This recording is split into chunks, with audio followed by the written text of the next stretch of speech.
थकत नाही कधीच आम्ही आयुष्याच्या सोहळ्यात, कारण अधिकारी होणं हे एकच स्वप्न आहे आमच्या डोळ्यात. गुड आफ्टरनून वॉरियर्स आणि सर्व भावी अधिकारी. वॉरियर ऑफिसर या आपल्या एज्युकेशनल चॅनलवर मी सुप्रिया आपणा सर्वांचं मनपूर्वक स्वागत करते. आज आपण अर्थशास्त्राशी मैत्री करूया या आपल्या व्हिडिओ लेक्चर सिरीजमधला पुढचा पार्ट पाहणार आहोत आणि याच्यामध्ये आपण एका नवीन टॉपिकला सुरुवात करत आहोत आणि तो टॉपिक आहे दारिद्र्य. जेव्हा तुम्ही MPSCच्या अभ्यासाला सुरुवात केली असेल आणि जेव्हा तुम्ही सिलेबस पाहिला असेल तर तुम्हाला प्रत्येकाने म्हणजे ज्याच्याकडून तुम्ही गायडन्स घेण्याचा प्रयत्न केला असेल त्या प्रत्येकाने तुम्हाला अर्थशास्त्रामध्ये एक घटक आवर्जून सांगितला असेल आणि तो म्हणजे दारिद्र्य. तर आपण याच घटकाला आजपासून सुरुवात करणार आहोत, कारण जर आत्तापर्यंतच्या आयोगाच्या प्रश्नपत्रिकांचा आपण विचार केला तर आयोगाने या टॉपिकवरती वारंवार प्रश्न विचारलेले आहेत आणि यावर्षी सुद्धा या घटकावरती प्रश्न येण्याची दाट शक्यता आहे. चला तर मग आपण पहिल्यांदा दारिद्र्य म्हणजे काय हे समजून घेऊया. तर दारिद्र्याचा अर्थ काय होतो, तर जीवनाच्या किमान मूलभूत गरजा ज्या आहेत, म्हणजे ज्याला आपण अन्न, वस्त्र, निवारा, शिक्षण आणि आरोग्य असं म्हणतो, तर या गरजा सुद्धा भागविता न येण्याची परिस्थिती म्हणजे दारिद्र्य. आता ज्या वेळेला समाजाचा एक मोठा असा गट जीवनाच्या या स्थितीला जातो, म्हणजे त्यांच्या किमान गरजा ज्या आहेत, किमान मूलभूत गरजा आहेत, त्या सुद्धा तो गट पूर्ण करू शकत नाही, त्यावेळेला आपण त्याला जनदारिद्र्य म्हणू शकतो. ओके, तर दारिद्र्य ही एक सामाजिक समस्या आहे असं आपण म्हणू शकतो. आता दारिद्र्यामध्ये आपण दोन प्रकार पाहतो, एक म्हणजे सापेक्ष दारिद्र्य आणि दुसरं म्हणजे निरपेक्ष दारिद्र्य. ओके, तर तुम्हाला दारिद्र्य म्हणजे काय समजलं असेल. आता आपण त्याचे प्रकार पाहणार आहोत. तत्पूर्वी मला आणखी एक गोष्ट तुम्हाला सांगायची आहे, ती म्हणजे एका क्वेश्चन पेपरमध्ये हा प्रश्न मी पाहिला होता की दारिद्र्य म्हणजे काय, आणि त्याच्या खाली 4 ऑप्शन असे होते की किमान मूलभूत गरजा भागविता न येण्याची परिस्थिती, किंवा दुसरा ऑप्शन होता कमाल मूलभूत गरजा भागविता न येण्याची स्थिती, त्यानंतर तिसरा होता आवश्यक मूलभूत गरजा भागविता न येण्याची स्थिती आणि चौथा पर्याय होता वरीलपैकी सर्व. ऑलमोस्ट 99% स्टुडंट इथे कन्फ्यूज होतात आणि या प्रश्नाचं उत्तर वरीलपैकी सर्व लिहितात.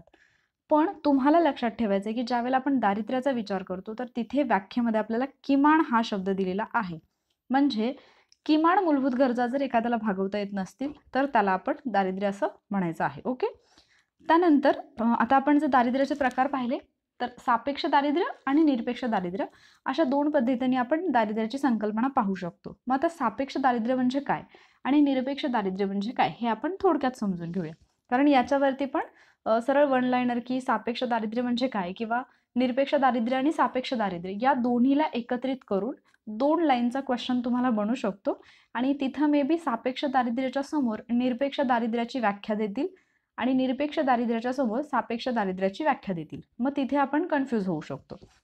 तर ज्यावेळेला आपण सापेक्ष दारिद्र्याचा विचार करतो तर त्याच्यामध्ये असं म्हटलेलं आहे, देशातील उच्चतम 5 किंवा 10%, ओके, उच्चतम 5 किंवा 10% लोकसंख्येची संपत्ती, उत्पन्न किंवा उपभोग याच्या तुलनेमध्ये देशातील न्यूनतम 5 किंवा 10% लोकसंख्येची संपत्ती, उत्पन्न किंवा उपभोगाचे मोजमाप करण्याची जी पद्धती असते त्याला आपण काय म्हणतो, सापेक्ष दारिद्र्य. म्हणजे काय, समजा आता आपला भारत देश आहे, मग याच्यामध्ये आपण काय केलं की ज्यांचं उच्चतम असं इन्कम आहे किंवा जे श्रीमंत आहेत असं आपण थोडक्यात आपल्या सोप्या भाषेमध्ये समजून घेऊया, ज्यांच्याकडे खूप जास्त संपत्ती आहे असे आपण 5 ते 10% लोक पाहिले. ओके, हे कुठले झाले, अतिश्रीमंत असणारे लोक. आणि असे काही लोक म्हणजे ज्यांचं उत्पन्न खूपच कमी आहे, ज्यांची संपत्ती खूपच कमी आहे, असे 5 ते 10% लोक. ओके, तर हे जे 5 ते 10% आहेत श्रीमंत, ज्यांच्याकडे संपत्ती आहे किंवा उत्पन्न आहे, त्यांच्या तुलनेमध्ये न्यूनतम गटातील 5 ते 10% लोकांची जी संपत्ती आहे किंवा त्यांचं जे उत्पन्न आहे याचं जेव्हा मोजमाप केलं जातं तेव्हा त्याला सापेक्ष दारिद्र्य म्हटलं जातं. मग आता सापेक्ष दारिद्र्यवरून आपल्याला एक लक्षात आलं पाहिजे, आपण समाजामध्ये जी गरीब आणि श्रीमंत दरी पाहतो तर त्या दरीला आपण थोडक्यात सापेक्ष दारिद्र्य म्हणतो. मग असा कोणता देश असेल का की ज्याच्यामध्ये सापेक्ष दारिद्र्य नाही, तर असं असूच शकत नाही, कारण तुम्ही कोणत्याही देशामध्ये गेलात जगामध्ये तर तिथल्या लोकसंख्येमध्ये सर्वांकडे समान संपत्ती आहे, सर्वांकडे समान उत्पन्न आहे, सर्वांचं उत्पन्न समान आहे आणि सर्वजण समान प्रमाणात उपभोग घेतात असं आपण म्हणू शकत नाही. आणि जरी गव्हर्नमेंटने कितीही कायदे आणले, कितीही धोरणं आखली, कितीही योजना आणल्या तरी सुद्धा सापेक्ष दारिद्र्य हे 100% नष्ट होऊ शकत नाही. हे मी का सांगते कारण असा प्रश्न तुम्हाला बनू शकतो, की सापेक्ष दारिद्र्य जे आहे ते जगातील सर्व राष्ट्रांमध्ये आढळतं आणि दुसरं विधान असं येऊ शकतं, की सरकार योजनांच्या माध्यमातून किंवा योग्य सरकारी हस्तक्षेपामुळे सापेक्ष दारिद्र्याचे पूर्णपणे निर्मूलन होऊ शकते. तर नाही. आता भारतामध्ये जरी आपण विचार केलं, तर तुम्हाला काही उच्चवर्गीय आढळतील, तर काही आपण म्हणू शकतो, की मध्यमवर्गीय आहेत, काही सर्वसामान्य आहेत, काही गरीब लोक आहेत. गव्हर्नमेंटने कितीही योजना आणल्या आणि काहीही केलं तरी सुद्धा अंबानी आणि आपल्यासारखी सर्वसामान्य लोक यांची संपत्ती एका लेवलला येऊ शकते का? म्हणजे I am not specifically talking about Ambani, कुठलीही व्यक्ती असेल, ओके, म्हणजे जे श्रीमंत आहेत तर त्यांच्यामधली आणि आपल्यामधली दरी ही कमी होऊ शकते का? तर नाही, ती थोड्याफार प्रमाणात कमी होईल, पण आपण सगळे समान लेवलला येऊ शकत नाही. म्हणजे तुम्हाला इथे हा पॉईंट लक्षात ठेवायचा आहे, की कितीही प्रयत्न केले तरी सापेक्ष दारिद्र्याचे पूर्णपणे निर्मूलन होऊ शकत नाही. असा प्रश्न 100% बनू शकतो, म्हणून ही गोष्ट लक्षात ठेवा. त्यानंतर आपण पाहूयात निरपेक्ष दारिद्र्य काय आहे. निरपेक्ष दारिद्र्य मोजण्यासाठी काय केलं जातं, तर देशातल्या जीवनमान खर्चाचा म्हणजे प्रत्येकाला किती खर्च येतो याचा विचार करून एक न्यूनतम उपभोग स्तर निश्चित केला जातो. ओके, आणि मग हा जो न्यूनतम उपभोग स्तर असतो त्याच्यापेक्षा कमी उपभोग करणाऱ्या लोकसंख्येला गरीब समजलं जातं. आता हे कसं ते मी तुम्हाला अगदी शॉर्टमध्ये समजून सांगते, पण हे पण लक्षात ठेवा की निरपेक्ष दारिद्र्य आपल्यासाठी जास्त महत्त्वाचं आहे. कारण वर्ल्ड बँकेची जर पद्धती पाहिली तर वर्ल्ड बँक सुद्धा म्हणजे जागतिक बँक निरपेक्ष दारिद्र्य पद्धतीनेच दारिद्र्य मोजमाप करते आणि आपल्या भारतामध्ये सुद्धा निरपेक्ष दारिद्र्य हीच पद्धती वापरली जाते, म्हणून आपल्याला लक्षात ठेवायचं आहे. तर आता मी तुम्हाला जस्ट उदाहरण देते की इथे काय सांगितलं तुम्हाला, की एक न्यूनतम एक असा स्तर निर्धारित केला जातो, उपभोग स्तर जो आहे तो निर्धारित केला जातो. आपण असं मानून चालूयात की एक जेवणाचं ताट आहे. ओके, आता हे जे जेवणाचं ताट आहे याच्यामध्ये तुम्हाला 2 भाज्या आहेत, त्याच्यानंतर समजा 2 पोळ्या आहेत किंवा 2 चपात्या आहेत. ओके, त्यानंतर काही भात आहे आणि त्याचबरोबर थोडंसं इतर काही पदार्थ आहेत. तर याला आपण समजा उपभोग स्तर मानून चाललो. तर जी व्यक्ती एवढं अन्न सुद्धा मिळवू शकत नाही किंवा ज्या व्यक्तीला एवढंही अन्न मिळणार नाही, ती व्यक्ती दारिद्र्यामध्ये आहे असं आपण मानू. म्हणजे याच पद्धतीने कदाचित इथे आपण फक्त एक ताट बघितले जेवणाचं, इथे आपण दुसरा ऑप्शन घेऊ शकतो की समजा मंथली आपण विचार केला तर मंथली समजा एखादी व्यक्ती 200 रुपये कमवते. म्हणजे आत्ताच्या घडीला हे खूप कमी वाटू शकतं, पण मी जस्ट एक्झाम्पल देते की एखादी व्यक्ती महिन्याला 200 रुपये कमवते. गव्हर्नमेंटने 200 म्हणजे मासिक उत्पन्न 200 हे काय केलेलं आहे, गव्हर्नमेंटने निर्धारित केलेला एक उपभोग स्तर आहे. मग जो व्यक्ती 200 रुपये सुद्धा कमवू शकत नाही तो व्यक्ती कशामध्ये येईल, तर दारिद्र्यामध्ये येईल. समजते? म्हणजे याला म्हणायचं निरपेक्ष दारिद्र्य, ज्याला इंग्लिशमध्ये ॲब्सोल्यूट पॉवर्टी असं म्हटलं जातं. मग आता ज्या वेळेला आपण भारतातल्या दारिद्र्याच्या मोजमापाचा विचार करतो तर भारतामध्ये कुठली पद्धती वापरली जाते, तर भारतामध्ये निरपेक्ष दारिद्र्य या संकल्पनेचाच वापर केला जातो. मग आता निरपेक्ष दारिद्र्याचा वापर करताना भारतामध्ये काय केलं जातं, तर एक दारिद्र्य रेषा निश्चित केली जाते. मग ती कशाच्या आधारावरती असते, तर उपभोग खर्चाच्या आधारावरती दारिद्र्य रेषा निश्चित केली जाते. आणि मग याच्यामध्ये एका व्यक्तीमागे एका महिन्याचा उपभोग खर्च जो असतो तर तो न्यूनतम स्तर जो आहे तो निश्चित केला जातो आणि त्यालाच आपण मासिक प्रतिव्यक्ती उपभोग खर्च असं म्हणतो. म्हणजे त्याला इंग्लिशमध्ये MPCE असं म्हणतात. आता MPCE म्हणजे काय, तर monthly per capita consumption expenditure. म्हणजे एखादी व्यक्ती महिन्याला किती खर्च करते, किती उपभोग खर्च आहे तिचा, त्या स्तरापेक्षा जो गव्हर्नमेंटने निश्चित केलेला आहे त्या स्तरापेक्षा कमी खर्च करणाऱ्या व्यक्तीला ती व्यक्ती दारिद्र्य रेषेखालील आहे असं म्हटलं जातं. म्हणजे दारिद्र्य रेषेखालील हा शब्द आपण खूपदा ऐकलेला असतो, पण म्हणजे काय हे आपल्याला एक्झॅक्टली माहीत पाहिजे.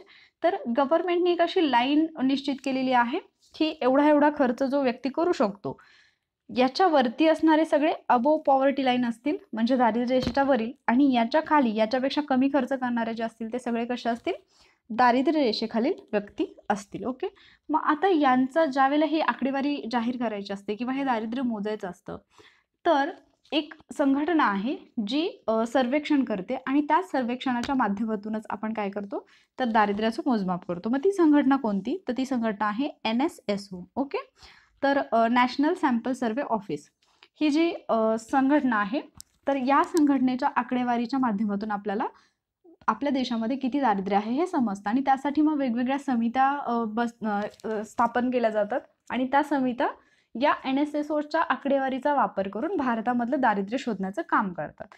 आता हे जे NSSO आहे, तर NSSO काय करते, ज्यावेळेला त्यांना दारिद्र्यविषयक आकडेवारी जमा करायची असते, तर ती काही पर्यायांचा वापर करते. म्हणजे अर्थातच बघा, की आता एवढी सगळी लोकसंख्या आहे आपल्याकडे. मग आपण प्रत्येक व्यक्तीचा खर्च कसा काढणार? तर मग त्याच्यासाठी काहीतरी एक कालावधी निश्चित केलेला असेल, की बाबा महिन्याचा खर्च पाहिला जाईल किंवा वर्षभराचा खर्च पाहिला जाईल. असे काहीतरी कालावधी निश्चित केलेले असतात आणि मग तो खर्च कशाच्या आधारावरती मोजायचा? म्हणजे असं आहे का, की एखादी व्यक्ती महिन्यामध्ये म्हणजे फक्त खाण्यापिण्यापुरताच खर्च करत असेल. पण त्याच ठिकाणी जर आपण दुसरी व्यक्ती पाहिली, तर ती व्यक्ती खाण्यापिण्यासोबत काही चैनीच्या वस्तू पण घेत असेल. मग हे सगळं ज्यावेळेला काउंट करायचं असतं, तर त्याच्यासाठी NSSO काय करते, तर 3 पर्यायांचा वापर करते, ज्याला आपण रिकॉल पिरियड्स असं म्हणतो. ओके. त्याला काय म्हटलं जातं? Recall periods. आता हे जे रिकॉल पिरियड्स आहेत, त्यांच्याबद्दल आपण थोडक्यात माहिती घेऊया. कारण प्रश्न जेव्हा तुम्हाला येईल, त्यावेळेला एक तर सापेक्ष दारिद्र्य, निरपेक्ष दारिद्र्यावरती येईल. त्यानंतर दारिद्र्य रेषा म्हणजे काय हे येईल. दारिद्र्य म्हणजे काय हा एक प्रश्न येऊ शकतो आणि पुढे हे जे NSSO मार्फत वापरले जाणारे रिकॉल पिरियड्स आहेत, तर त्याच्यावरती प्रश्न येऊ शकतो. मग NSSOचे 3 रिकॉल पिरियड्स आहेत. एक आहे URP, दुसरा आहे MRP आणि तिसरा आहे MMRP. ओके. तर मग आता हे काय आहेत हे पण आपण समजून घेऊया. URP म्हणजे असतो uniform recall period. Okay. Uniform recall period. MRP म्हणजे असतो mixed recall period. Mixed recall period आणि MMRP म्हणजे मॉडिफाईड मिक्स्ड रिकॉल पिरियड. आता याच्यामध्ये काही कालावधींचा विचार केला जातो आणि त्या कालावधीनुसार जो खर्च झालेला आहे त्याचा विचार करूनच दारिद्र्य मोजलं जातं. आता हे जे 3 पिरियड्स आहेत तर ते आपण खूप छान पद्धतीने इमेजेसच्या माध्यमातून शिकणार आहोत. त्यामुळे लेक्चर शेवटपर्यंत बघा.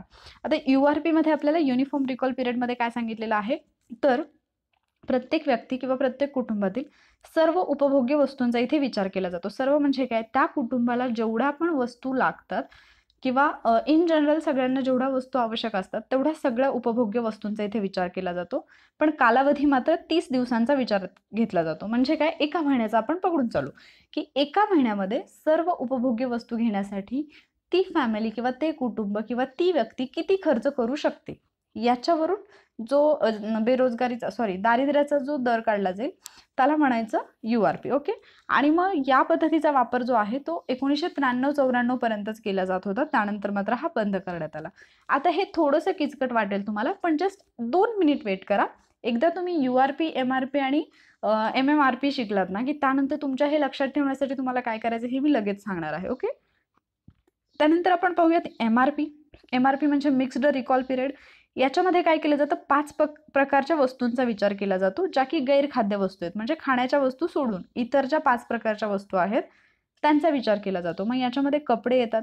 ऑब्व्हियसली प्रत्येक व्यक्तीला ज्या आवश्यक वस्तू आहेत अशा वस्तूंचा विचार करून एखादी व्यक्ती त्या बाबतीत किती खर्च करू शकते अशी एक लाईन निश्चित केलेली असते, एक रेषा निश्चित केलेली असते किंवा एक स्तर निश्चित केलेला असतो आणि जो व्यक्ती त्या स्तराच्या खाली असेल त्याला आपण दारिद्र्यात आहे असं म्हणतो. मग गैरखाद्य वस्तूंमध्ये कपडे, चपला, टिकाऊ वस्तू, शिक्षण आणि आरोग्य यांवरच्या खर्चाचा विचार केला जातो. मात्र इथे MRP मध्ये कालावधी जो आहे तो 365 दिवसांचा विचारात घेतला जातो. 365 दिवस म्हणजे 1 वर्ष. ओके. आता या ज्या 5 वस्तू आहेत गैरखाद्य वस्तू, त्यांच्यासाठी 365 दिवसांचा कालावधी विचारात घेतला जातो. तर या 5 वस्तू सोडून इतर ज्या वस्तू असतील, म्हणजे आपल्याला आवश्यक असणाऱ्या कपडे, चपला, टिकाऊ वस्तू हे सगळं सोडून आपल्यासाठी अन्न आवश्यक आहे किंवा इतर ज्या वस्तू आहेत त्या वस्तूंचा विचार जो आहे तो 30 दिवसांसाठी केला जातो. ओके. अशा पद्धतीने MRP मार्फत दारिद्र्याचं मोजमाप केलं जातं आणि याचा वापर 1999-2000 पासून सुरू झालेला आहे. ओके. म्हणजे साधारणतः 20 वर्षापूर्वी याचा वापर सुरू झालाय. तिसरी पद्धती येते MMRP, modified mixed recall period. आता याच्यामध्ये काय केलं जातं, सुरुवातीला आपण पाहिलं की फक्त 30 दिवसांचा कालावधी विचारात घेतलेला. मिक्स्ड रिकॉल पिरियडमध्ये आपण काय पाहिलं की 30 दिवसांचा कालावधी प्लस 365 दिवसांचा कालावधी विचारात घेतला. आता मॉडिफाईड मिक्स्ड रिकॉल पिरियडमध्ये आपण काय करणार आहोत, तर 365 दिवसांचा पण विचार आहे, 7 दिवसांचा पण विचार आहे आणि 30 दिवसांचा पण विचार आहे. मग 365 दिवसामध्ये काय आहे, तर जे आपण MRP मध्ये पाहिलं तेच, कपडे, चपला, शिक्षण, आरोग्य, टिकाऊ वस्तू याच्यावरती एखादी व्यक्तीने किती खर्च करायला पाहिजे आणि तेवढा ती व्यक्ती करू शकते किंवा नाही या गोष्टीचा विचार. 7 दिवसांमध्ये कशाचा विचार आहे? खाद्यतेल, अंडी, मांस, फळे आणि भाज्या यांचा. तर 30 दिवसांमध्ये कशाचा विचार येतो? इंधन, भाडे, इतर गैरसंस्थात्मक आरोग्य सेवा, इतर अन्नपदार्थ आणि जे उर्वरित गोष्टी आहेत तर त्यांचा विचार कशामध्ये येतो? 30 दिवसांमध्ये. ओके. तर याचा वापर 2009-10 मध्ये पहिल्यांदा केला. आता हे जे 3 रिकॉल पिरियड्स आहेत ते कसे लक्षात ठेवायचे हे मी तुम्हाला पटकन सांगणार आहे. पण याच्यावरती आपल्याला प्रश्न जे आहेत तर युनिफॉर्म रिकॉल पिरियडमध्ये म्हणजे URP मध्ये, त्यानंतर MRP मध्ये आणि MMRP मध्ये कोणता कालावधी विचारात घेतला जातो आणि कोणत्या कालावधीमध्ये कोणत्या घटकांचा समावेश होतो असा प्रश्न आपल्याला येईल. त्याचबरोबर जर फक्त याच्यावरती रिकॉल पिरियड्सवरती सेपरेट प्रश्न नाही आला तरी सुद्धा ज्या दारिद्र्यविषयक समित्या असतात तर त्या समित्यांमध्ये तुम्हाला हा प्रश्न येईल. त्याचं कारण म्हणजे वेगवेगळ्या समित्यांनी या तिन्ही पैकी वेगवेगळे रिकॉल पिरियड्स वापरलेले आहेत. ओके. आणि म्हणून आपल्याला लक्षात ठेवायचं आहे. तर मग आता पटकन सांगते मी तुम्हाला कसं लक्षात ठेवायचं. सगळ्यात पहिल्यांदा येतं URP. ओके. तर URP मध्ये आपण पाहूयात की इथे काय केलं जातं? 30 दिवसांमध्ये सर्व उपभोग्य वस्तूंचा विचार केला जातो. ओके. 30 दिवसांसाठी म्हणजे आता तुम्हाला इथे एक कॅलेंडर दिसत असेल, इथे एकच मंथ दिसतोय बरोबर, जून 2020. म्हणजे तुम्ही इमॅजिन करा की जून 2020 मध्ये सर्व उपभोग्य वस्तूंवरती किती खर्च केला जातो किंवा अशी एक रेषा, अशी एक अमाऊंट गव्हर्नमेंटकडून फिक्स केलेली असते आणि तेवढी अमाऊंट जो व्यक्ती खर्च करू शकत नाही त्या व्यक्तीला आपण दारिद्र्यामध्ये आहे असं म्हणू. ओके. तर हे झालं URP. त्यानंतर MRP मध्ये काय आपण 2 कालावधी पाहिले होते. एक आपण 365 दिवस पाहिले होते आणि एक आपण 30 दिवस पाहिले होते. म्हणजे इथे तुम्हाला पूर्ण वर्षभरासाठी प्लस एका महिन्यासाठी असं 2 गोष्टींचा विचार करायचा आहे. मग पूर्ण वर्षभरासाठी जेव्हा आपण विचार करतो त्यावेळेला आपण काय करतो? गैरखाद्य वस्तूंचा विचार करतो. त्या गैरखाद्य वस्तू कोणत्या होत्या? तर 5 वस्तू होत्या गैरखाद्य. कोणकोणत्या होत्या? कपडे होते, चपला होत्या, टिकाऊ वस्तू, शिक्षण आणि आरोग्य याच्यावरती केला जाणारा खर्च. मग हे तुम्ही तुमच्या नोट्समध्ये सरळ जर ड्रॉ जरी करून ठेवलं, अगदी मोडकं तोडकं तुम्हाला जसं जमेल तसं, तरी सुद्धा तुमच्या लक्षात राहील. आणि जर आपण 30 दिवसांचा विचार केला तर या 5 गैरखाद्य वस्तू सोडून इतर बाकी ज्या सगळ्या वस्तू एका व्यक्तीला आवश्यक असतात त्यांचा समावेश कशामध्ये होईल? या महिनाभराच्या खर्चामध्ये किंवा 30 दिवसांमध्ये याचा समावेश होतो. आणि याचा वापर कधीपासून सुरू करण्यात आलेला? तर 1999-2000 पासून. हे मी तुम्हाला मगाशीच सांगितलं होतं. ओके. 2000 पासून. त्यानंतर पुढे आहे MMRP. आता MMRP मध्ये मॉडिफाईड मिक्स्ड रिकॉल पिरियड आहे. म्हणजे इथे 3 घटक येतात. पहिल्यांदा येतो पूर्ण वर्षभराचा, त्यानंतर 7 दिवसांचा आणि नंतर महिन्याचा. मग आता वर्षभराचा आपण MRP मध्ये जो पाहिला सेम त्याच वस्तू किंवा तेच घटक इकडे आहेत. कपडे, चपला, शिक्षण, आरोग्य आणि टिकाऊ वस्तूंवरील उपभोग खर्च. आता हे झालं 365 दिवसांसाठी. त्यानंतर आता आपण आठवड्याचा जर विचार केला तर आठवड्यामध्ये आपल्याला काय काय गोष्टी आवश्यक असतात घरामध्ये? खाद्यतेल आवश्यक असतं. आपण आठवड्यातून एखादा वार ठरलेला असतो जे म्हणजे नॉन व्हेजिटेरियन आहेत त्यांच्याकडे की बाबा या वार म्हणजे त्या दिवशी त्यांच्या घरी काहीतरी नॉनव्हेज असतं. तर मग असा दिवस अंडी आणि मांस, त्याचनंतर फळे आणि भाज्या या गोष्टी आपल्याला आठवड्यासाठी लागणाऱ्या आहेत. असं आहे का की तुम्ही वर्षभरासाठीची फळे एकदाच खरेदी करता? नाही. आपण जी फळं वगैरे खरेदी करतो किंवा मांस असेल, खाद्यतेल असेल तर हे आपण आठवड्याच्या हिशोबाने खरेदी करत असतो. त्यामुळे या गोष्टी ज्या आहेत त्या कशामध्ये येतात? आठवड्यामध्ये. सो तुमच्या घरातलं जे बजेट आहे ते बजेट सुद्धा तुम्ही इथे बसवू शकता. आणि त्यानंतर तिसरा घटक येतो तो म्हणजे 30 दिवसांसाठी. तर 30 दिवसांच्या संदर्भ कालावधीमध्ये कशा-कशाचा विचार केला जातो? इंधन असेल म्हणजे महिनाभरासाठी किती इंधन लागणार आहे? जर आपण म्हणजे भाडे तत्वावरती राहणारे जे लोक आहेत त्यांना माहिती असेल की महिन्यात म्हणजे प्रत्येक मंथला आपल्याला जे काही त्यांचा रेंट ठरलेला असेल, जे काही भाडं ठरलेलं असेल ते द्यावं लागतं. सो महिन्यामध्ये ते येतं. त्यानंतर कर आणि गैरसंस्थात्मक आरोग्य सेवा आहेत. म्हणजे महिन्यातून एखादा दिवस जे आहे ते आपलं आपण हेल्थ चेकअपसाठी वगैरे सोडू शकतो. आणि इतर अन्नपदार्थ जे की जास्त कालावधीसाठी टिकतात तर असे आपण म्हणजे साखर वगैरे जे आहे ते आपण एका महिनाभरासाठीचा जो माल असतो तर तो आपण एकदाच घेऊन येतो किराणा माल. तर अशा पद्धतीने तुम्ही 30 दिवसांचं लक्षात ठेवू शकता. ओके. सो आय होप की तुम्हाला MRP काय आहे, URP काय आहे, MMRP काय आहे हे व्यवस्थितपणे समजलं असेल. ओके. तर याच्यावरती कसे प्रश्न येऊ शकतात की कोणत्या कालावधीमध्ये किती दिवसांचा विचार केला जातो, म्हणजे कोणत्या रिकॉल पिरियडमध्ये किती दिवसांचा कालावधी विचारात घेतला जातो आणि त्याच्यामध्ये कुठल्या वस्तूंचा विचार केला जातो आणि त्यानंतर मग कुठल्या समितीने कोणती पद्धती वापरली. तर हे मी ज्या पद्धतीने जसं आपण समित्या घेत जाऊ तर तिथे ते मी क्लिअर करणार आहे. जर तुम्ही अर्थशास्त्राचे बाकीचे जे लेक्चर मी केलेले म्हणजे जे रेकॉर्ड केलेले आहेत किंवा जे प्लेलिस्टमध्ये आहेत ते जर तुम्ही पाहिलेले नसतील तर ते तुम्ही पहा. तुम्हाला डिस्क्रिप्शनमध्ये लिंक मिळेल.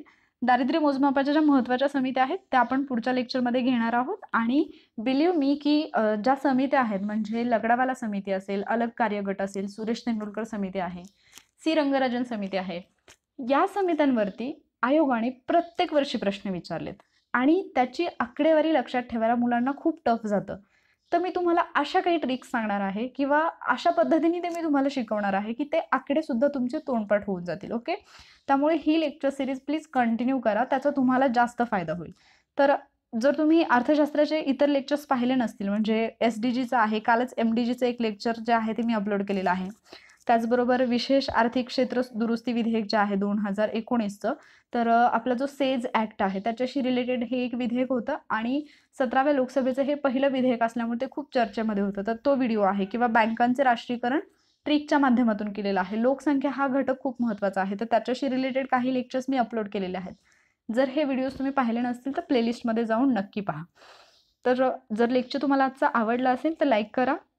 जर हे तुम्हाला युजफुल वाटत असेल तर तुमच्या फ्रेंड्ससोबत शेअर करा आणि त्याचबरोबर इथून पुढचे लेक्चर्स पाहण्यासाठी वॉरियर ऑफिसर या आपल्या यूट्यूब चॅनलला सबस्क्राईब करायला विसरू नका. Okay, stay safe. Thank you warriors.